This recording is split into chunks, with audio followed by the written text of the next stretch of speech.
Have you ever stopped to ask yourself, is your life truly yours, or have you quietly leased it out to everyone else? Think about it. The meeting that could have been an email, the favor you agreed to with a forced smile, even though every cell in your body was screaming no. The extra project you took on, not because you wanted it, but because you feared letting someone down.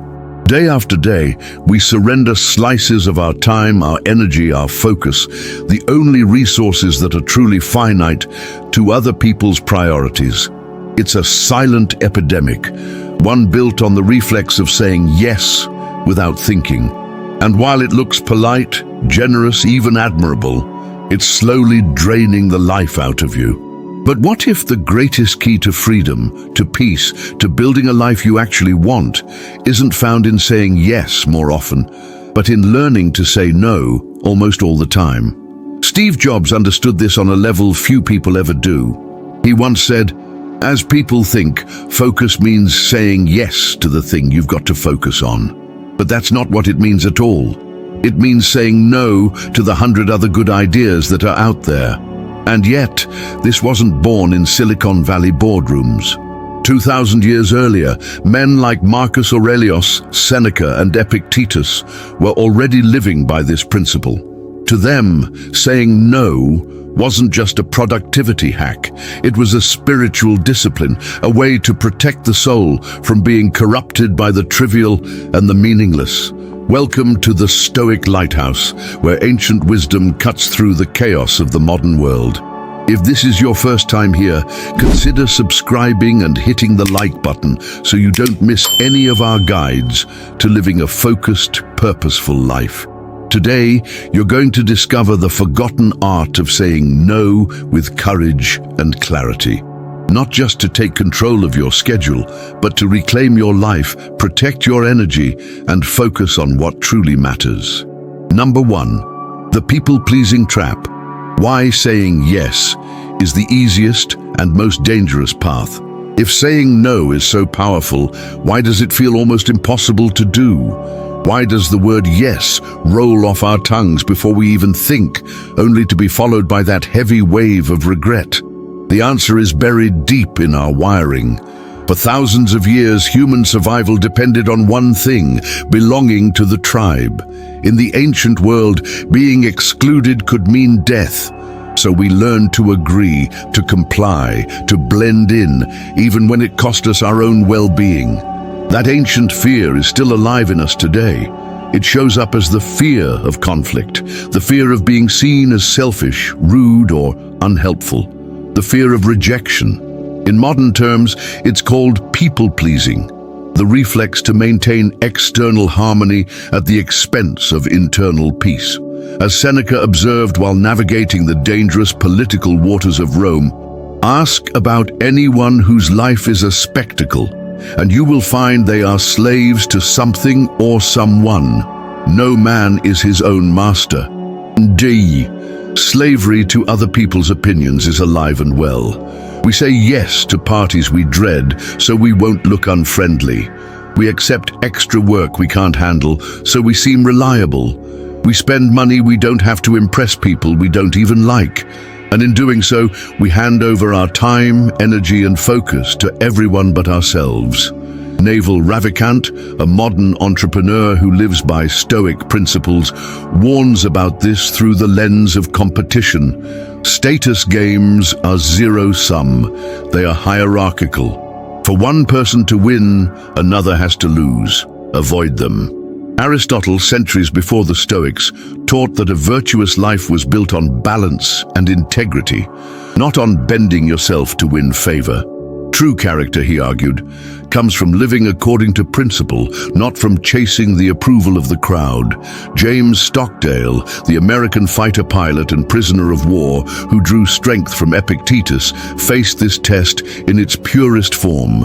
For over 7 years in captivity, he refused to break, even under extreme torture and psychological pressure. He didn't yield to please his captors.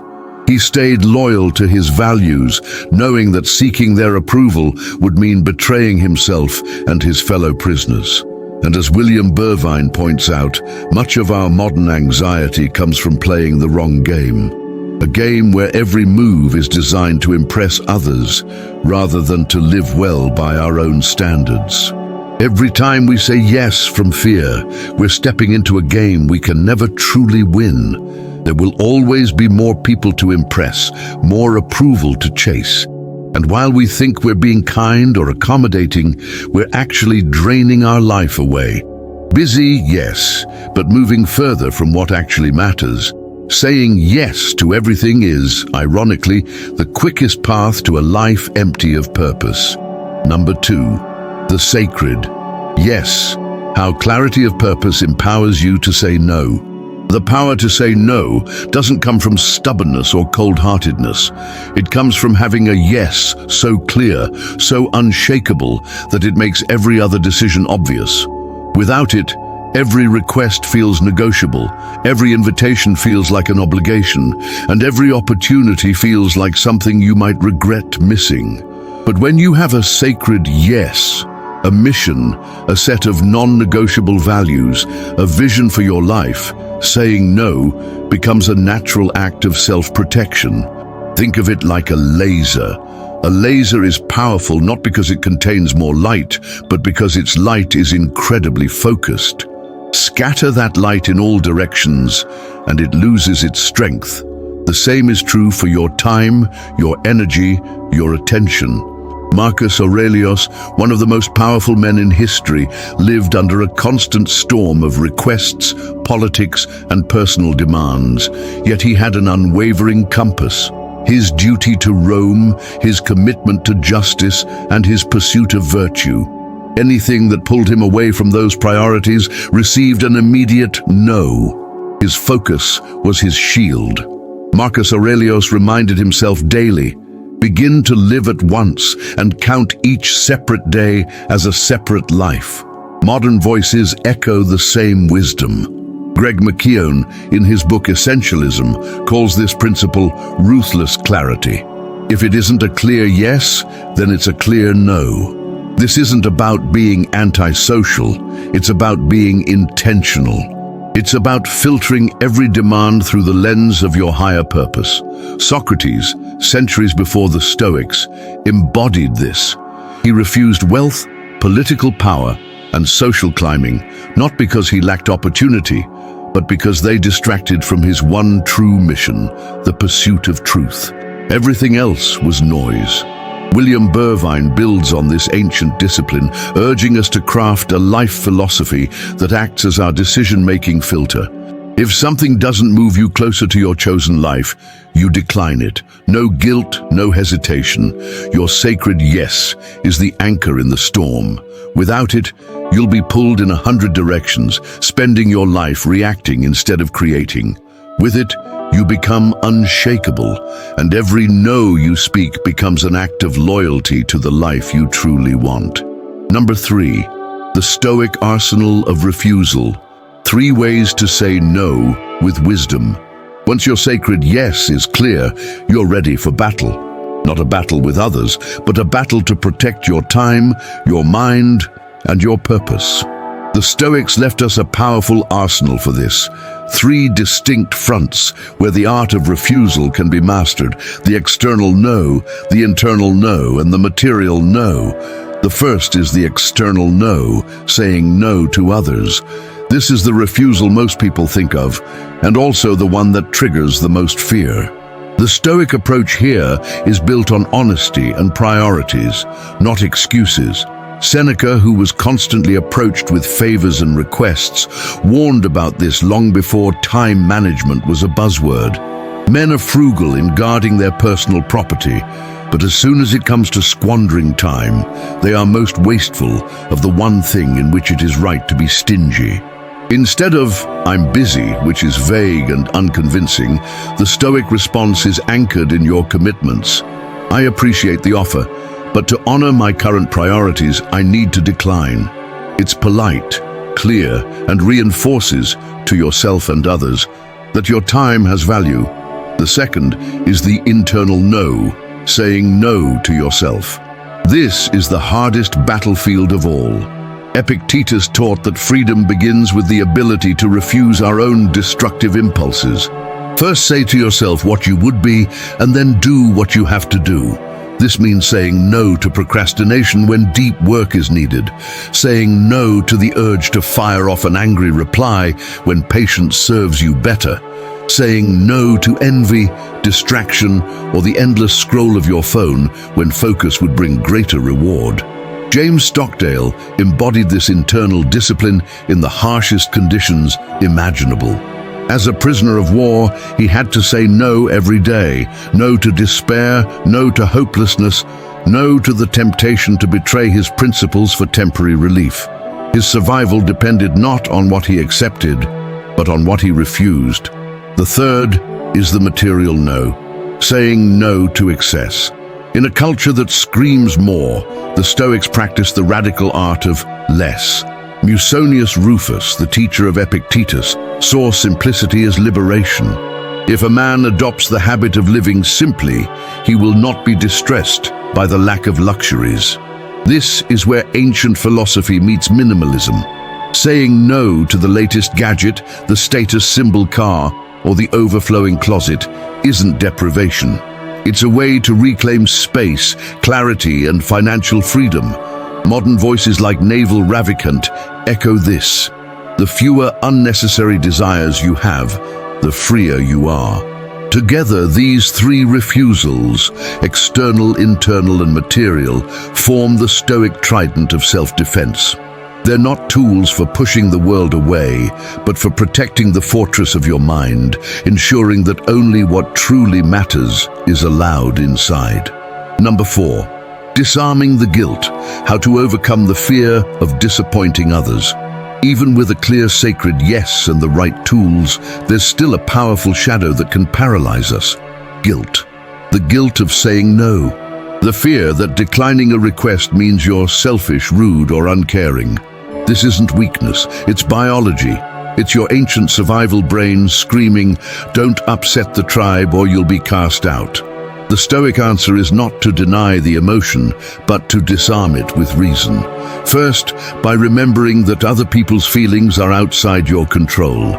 You cannot and should not manage everyone's emotional response to your boundaries. Your responsibility is to act justly, honestly, and in alignment with your values. Epictetus was brutally clear about the choice we face. If you want to improve, be content to be thought foolish and stupid regarding external things. Do not wish to be thought to know anything. And if some people think you are somebody, distrust yourself. His point was radical. You can optimize your life for your own growth and virtue, or you can optimize it for approval. But you cannot do both. If you choose to live by your principles, you will sometimes disappoint others. The alternative is worse, to betray yourself in order to keep everyone else comfortable. James Stockdale knew this intimately. As a POW, he often had to make decisions that his fellow prisoners didn't understand, turning down seemingly small compromises that might have eased his own suffering, because he knew they would undermine the collective resistance. He accepted being misunderstood because he was loyal to a higher standard. Modern psychology calls this healthy boundaries. William Birvine frames it as guarding your inner fortress, not building walls to shut people out, but fences that define your space so you can interact with the world in a healthy way. You help others when it's right, not when it's demanded. Think of a skilled emergency room doctor. They can't treat everyone at once. They triage, giving their attention to what matters most in the moment. Saying no to a minor injury so you can save a life is not cruelty, it's wisdom. In the same way, saying no to requests that drain you allows you to say yes to the commitments that truly align with your purpose. Guilt, then, isn't a sign you're doing the wrong thing. It's a sign you're learning to value yourself. And when you learn to see it this way, it becomes far easier to stand your ground, even when others wish you wouldn't. Number 5, the freedom of focus. What you gain when you master the art of saying no. When you start saying no with clarity and conviction, something extraordinary happens. you get your life back. The time, energy, and mental space you once spent on obligations, distractions, and attempts to please everyone doesn't just disappear. It comes back to you, concentrated, ready to be invested where it truly matters. The first gift is time. Not more hours in the day, but more hours that feel like yours. Hours you can dedicate to meaningful work, family, deep rest, or personal growth. You stop being a hostage to your calendar and become its architect. Seneca, in his reflections on the shortness of life, made the cost of wasted time painfully clear. Count the days that have been stolen from you by a creditor, by a mistress, by a patron, by a client, by a quarrel with your wife. You will find that, although your life is not yet at an end, it has already almost ended. Saying no is how you stop the theft. The second gift is mastery. In our hyper-connected world, deep focus is rare and therefore incredibly valuable. Cal Newport calls this deep work, the state where you produce your highest quality output without distraction. You cannot enter this state if you are constantly interrupted, and you cannot avoid interruption if you say yes to everything. Saying no becomes the gatekeeper to your best work. The third gift is respect from others and, more importantly, from yourself. Paradoxically, when you stop trying to please everyone, people begin to value your yes far more. They know it means something because you don't give it lightly. More importantly, each no aligned with your principles reinforces your own self-respect. Aristotle taught that excellence is not an act, but a habit. We are what we repeatedly do. Excellence, then, is not an act, but a habit. Making a habit of saying no to the non-essential is how you create a life of excellence. And finally, the greatest gift is freedom. Modern culture sells us a false freedom. The idea that we can have it all, do it all, be everything to everyone. The Stoics knew the truth. Real freedom is the ability to need less, to do less, to be content with what matters most. It's the freedom from the expectations of others, from the chaos of overload, from the noise that keeps you from hearing your own thoughts. This is the life the Stoics were training for, and it begins with two letters, N-O. We've traveled through the battlefield of modern life, where every demand on your time, every pull on your attention, every subtle nudge toward conformity is a call to surrender your freedom. And along the way, we've learned what the Stoics knew, that the word no is not a weapon of aggression, but a shield of protection. It guards the most precious treasures you will ever own: your time, your energy, your peace of mind. Every no to a meaningless meeting is a yes to focused, impactful work. Every no to gossip is a yes to a clear and disciplined mind. Every no to an obligation that drains you is a yes to your family, your health, your mental clarity.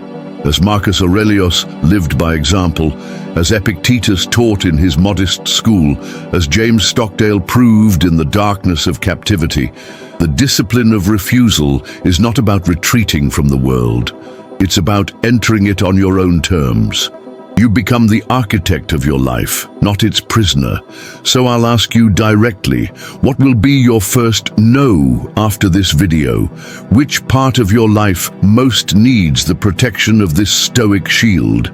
Let us know in the comments, because your decision may inspire someone else to reclaim their own life. If this message gave you the clarity you've been searching for, like this video so it can reach others who feel overwhelmed. Share it with a friend who has a generous heart but needs to learn how to protect their energy. And if you're new here, subscribe to the Stoic Lighthouse and join us as we continue to bring ancient wisdom into today's challenges. Because next time, we're going higher, literally. We'll explore a Stoic technique known as the view from above. A mental shift so powerful it can make your biggest problems look small, your daily frustrations seem irrelevant, and your place in the universe come into sharp, humbling focus. It's a perspective that Marcus Aurelios himself used to quiet his mind, and it might just change the way you see everything. Until then, remember this: the world will always demand more from you than you can give. The demands will never stop. The only thing that can change is your response. You have permission to say no. Your peace depends on it. See you in the next video.